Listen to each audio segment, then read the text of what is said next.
ویزے کے بغیر 2 ملکوں میں جانا خطرناک ہو سکتا ہے، ڈرائیور نے کندھے اکچا کر جواب دیا۔ سہیل مقصود نے حیران ہو کر پوچھا، کیا مطلب؟ تمام سیاح ہمارے سامنے جا رہے ہیں۔ ڈرائیور نے ہنس کر جواب دیا، لیکن ان میں کوئی پاکستانی نہیں ہے۔ تمہارا دوست پاکستانی ہے اور القاعدہ کو برازیل اور پیراگوئے دونوں جانتے ہیں۔ میں نے سن کر کہکہ لگایا اور آگے چل پڑا۔ ہمارا ڈرائیور بھی کندھے اکچا کر پیچھے پیچھے چل پڑا۔ ڈرائیور کا نام ماریو تھا اور وہ ایک روایتی ارجنٹائنی تھا، صاف ستھرا، مہذب، گفتگو کا رسیہ اور قانون کا پابند۔ ہم اس کے ساتھ اگواسو کی آبشاریں دیکھنے کے لیے گئے تھے۔ اگواسو ریڈ انڈین زبان کا لفظ ہے جس کے معنی ہیں بہت زیادہ پانی۔ یہ شہر ارجنٹائن کے شمال میں برازیل اور پیراگوئے کے بارڈر پر ہے۔ یہ شہر دنیا کے سب سے بڑے جنگل ایمیزون کا نقطہ انتہا ہے۔ ایمیزون یہاں پہنچ کر ختم ہو جاتا ہے، تاہم یہ ختم ہوتے ہوتے برازیل، ارجنٹائن اور پیراگوئے 3 ملکوں کو 350 آبشاریں دے جاتا ہے۔ پانی کی یہ دھاریں درجن بھر دریاؤں سے نکلتی ہیں اور شور مچاتی ہوئی میدانوں میں جا گرتی ہیں۔ اگواسو 3 ملکوں کی سرحد بھی ہے۔ اس کی ایک سائیڈ پر برازیل، دوسری پر پیراگوئے اور تیسری پر ارجنٹائن ہے۔ اگواسو کی آبشاریں دنیا کی سب سے بڑی آبشاروں میں شمار ہوتی ہیں اور یہ تینوں ملکوں کو ہر سال اربوں ڈالر کما کر دیتی ہیں۔ ارجنٹائن نے جنگل میں آبشاروں کے اوپر لوہے کے واک وے بنا رکھے ہیں۔ ہزاروں لوگ روزانہ آتے ہیں، ٹکٹ خریدتے ہیں اور واک وے سے ہوتے ہوئے گھنے جنگل سے گزرتے ہوئے آبشاروں کے اوپر پہنچ جاتے ہیں۔ برازیل نے اپنی سائیڈ پر ہیلی کاپٹر اور کروز سروس شروع کر رکھی ہے۔ سیاح $150 ادا کر کے ہیلی کاپٹر سے آبشاریں دیکھتے ہیں اور پھر کروز میں سوار ہو کر آبشاروں کے نیچے قدرتی پانی کا شاور لیتے ہیں، جبکہ پیراگوئے نے آبشاروں کے نیچے غار بنا رکھے ہیں اور پانی کے ساتھ ہوٹل اور ریسٹوران کھول رکھے ہیں۔ یوں 3 مختلف ملکوں میں مختلف قسم کی سیاحتی سرگرمیاں چلتی ہیں۔ بارڈر پر سختی نہیں ہے، لہٰذا سیاح ٹیکسی پر ایک ملک سے دوسرے میں آتے جاتے رہتے ہیں۔ ہم نے بیونس آئرس، جو ارجنٹائن کا دارالحکومت ہے، سے ماریو کا انتظام کر لیا تھا۔ وہ ایک کاریگر شخص تھا، ٹیکسی بھی چلاتا تھا، ہوٹل اور ریسٹوران بھی، اور ساتھ ساتھ کرنسی کا کام بھی کرتا تھا۔ بیونس آئرس سے روزانہ 12 فلائٹس اگواسو جاتی ہیں۔ یہ انٹرنیشنل ایئرپورٹ ہے۔ یہاں سے آپ برازیل، پیراگوئے، یوروگوئے اور بولیویا بھی جا سکتے ہیں۔ دارالحکومت سے اگواسو کے لیے 2.25 گھنٹے کی فلائٹ ہے۔ شہر صاف ستھرا اور درمیانے سائز کا ہے۔ چاروں طرف گھنا جنگل ہے، مٹی سرخ اور پچکاؤ ہے، جوتوں اور ٹائروں کے ساتھ پچک جائے تو پیچھا نہیں چھوڑتی۔ ماریو نے بتایا کہ زمین میں آئرن کی مقدار زیادہ ہونے کی وجہ سے مٹی کا رنگ سرخ ہے۔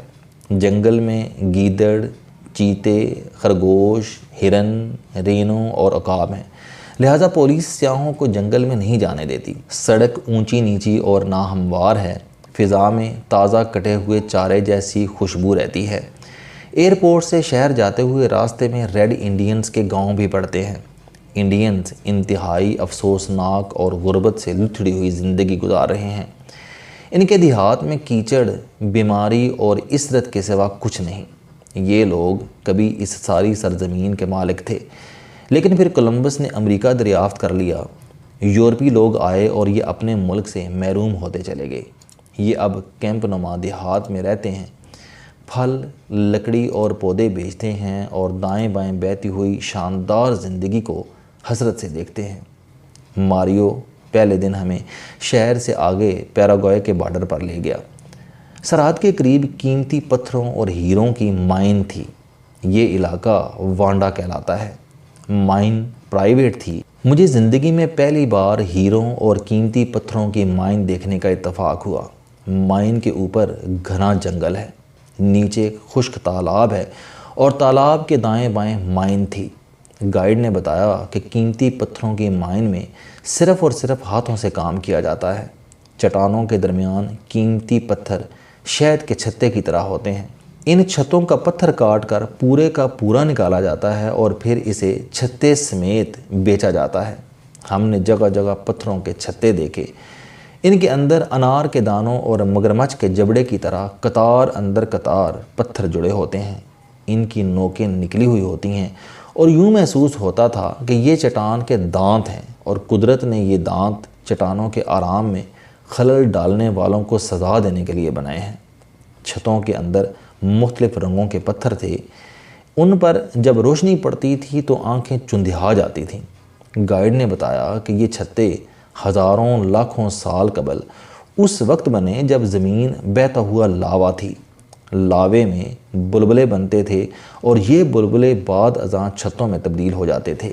گائیڈ نے یہ بھی بتایا کہ چٹان میں جس جگہ سفید رنگ کی لکیر ہوتی ہے، چھتے صرف وہاں پائے جاتے ہیں، لہٰذا کاریگر صرف لائنوں کا تعاقب کرتے ہیں اور لکیروں کو کھود کھود کر چھتے تلاش کرتے ہیں۔ گائیڈ ہمیں مائن کے بعد شو روم میں لے گیا، وہاں درجنوں چھتے پڑے تھے۔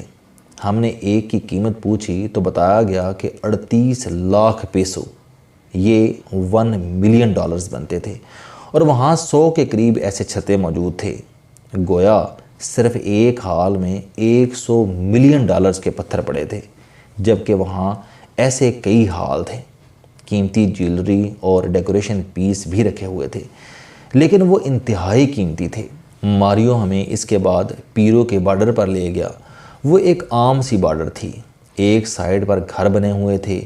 یہ ارجنٹائنی سائیڈ تھی اور اس کے ساتھ دریا بہہ رہا تھا اور دریا کی دوسری طرف پیراگوئے تھا۔ ہم سرحد پر چلتے چلتے نیچے دریا تک آ گئے۔ وہاں ایک نوجوان مچھلیاں پکڑ رہا تھا۔ نوجوان نے بتایا کہ پیراگوئے کے تاجر صبح سبزیاں اور فروٹ لے کر دریا کی اس طرف آ جاتے ہیں۔ ارجنٹائنی تاجر یہ اشیاء خریدتے ہیں اور گاڑیوں میں بھر کر شہر لے جاتے ہیں۔ صبح یہاں منڈی کا سماں ہوتا ہے۔ ہم نے پوچھا کیا ہم یہاں سے پیراگوئے جا سکتے ہیں؟ ان کا جواب تھا کہ آپ اگر صبح آ جائیں تو سبزی اور فروٹ کے بحری جہاز میں بیٹھ کر جا سکتے ہیں اور 1-2 دن رہ کر بے شک واپس آ جائیں۔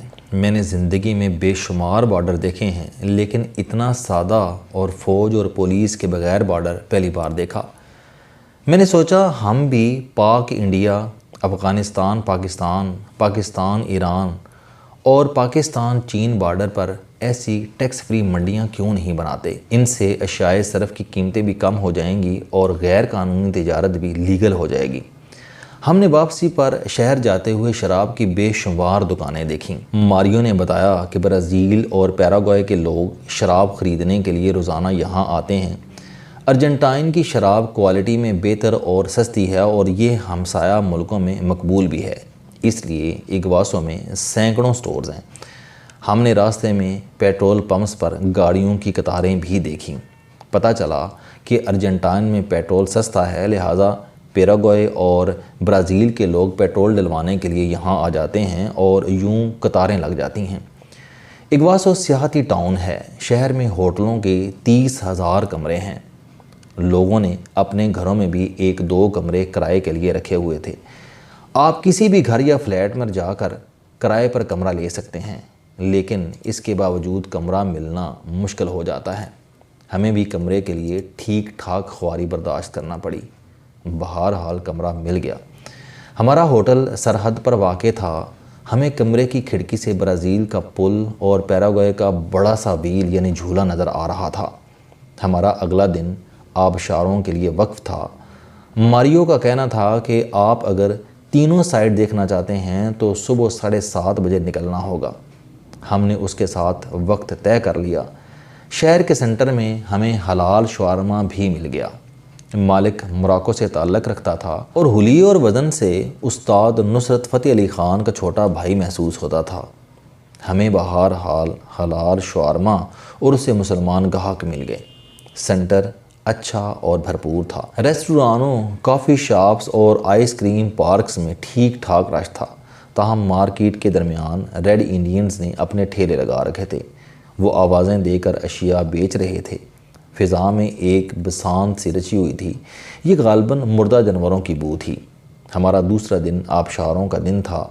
ماریو نے ہمیں وہاں پہنچا دیا۔ یہ لوگ اپنی زبان میں آبشاروں کو کتاراتا کہتے ہیں۔ یہ لوگ آنکھ کے موتیوں کو بھی کتاراتا کہتے ہیں۔